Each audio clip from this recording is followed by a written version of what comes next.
Kia was formed in 1944 as Kyungsung Precision Industries, a manufacturer of steel tubing and bicycle parts, and in 1952 the Samchuli, Korea's first domestic bicycle. Around the same time, the company was renamed Kia Industries, a name that roughly translates to a rising Asia. In 1957, they began building Honda motorcycles under license, badged as Kia Honda, and then in 1962, they switched to three-wheeled Mazda pickups, such as the T600, not building a fully integrated automobile factory until 1973, which started production with the Brezza B1000 pickup, based on the Mazda Familia, and powered by a 62-horsepower Mazda engine. It would soon be joined by a sedan version called the Brezza S1000, and shortly thereafter got quad headlights and a bigger 1.3-liter, while export versions of the pickup were called the Master Brezza. A version of the Mazda Grand Familia would go into production in 1975, initially as the Brezza 2, and later as the K303. In 1976, Kia formed their Heavy Industries division and took control of Asia Motors, a company founded in 1965 to assemble knockdown kits, which is to say, assemble imported vehicles made with imported parts. Not only trucks and buses from Hino, Daihatsu, and Mazda, but they also assembled the Fiat and Peugeot 604, the production of which could not exceed 20% of their production of export models of local products. This takeover of Asia Motors also gave them exclusive rights to produce vehicles for the Korean military, such as the K111, or Korean Jeep, which was based on the CJ3B. In 1980, they added the Bongo Frontier cabover, which sold under several names. More than 30,000 Brezza sedans would be built before car production was restricted in 1981, in an effort by the government to reduce competition in the Korean automobile market. But limited civilian pickup production would continue on, eventually reaching close to 45,000 in total sales. Those restrictions would be lifted in 1986, when Kia signed a production agreement with Ford to build the Mazda-developed Festiva, which would also be sold as the Mazda 121 and Kia Pride.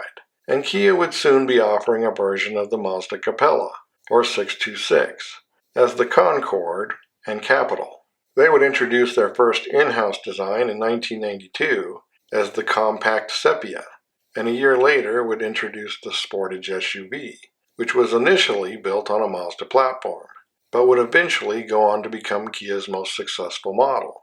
The Kritos would become the mid-sized offering in 1995, still based on the Mazda 626, but styled by Kia. They would even build a version of the Lotus Elan as the Kia Elan from 1996 to 1999, using a Mazda 1.8-liter with 149 horsepower. In 1997, the K131 replaced the K111 as the military Jeep, and Kia would file bankruptcy, leading to Hyundai taking a controlling interest, outbidding Ford. Kia entered the minivan market in 1998 with the Carnival, or Sedona, depending on the market and the year.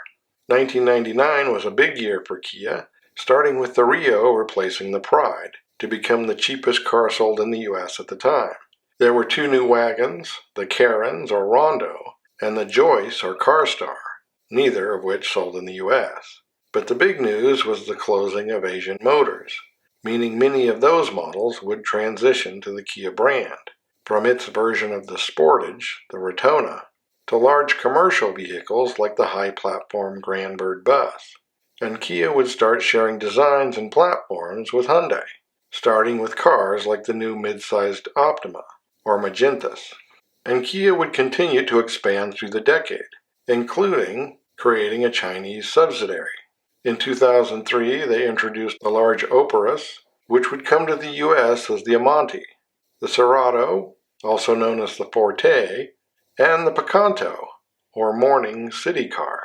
In 2006, they introduced the Compact Seed, exclusively for the European market. And in 2008, they expanded their SUV market with the bigger Mojave, or Barago, attempting to become even more hip with the new Soul. And they would start to move to alphanumeric designations in some markets, such as the new Forte being called the K3.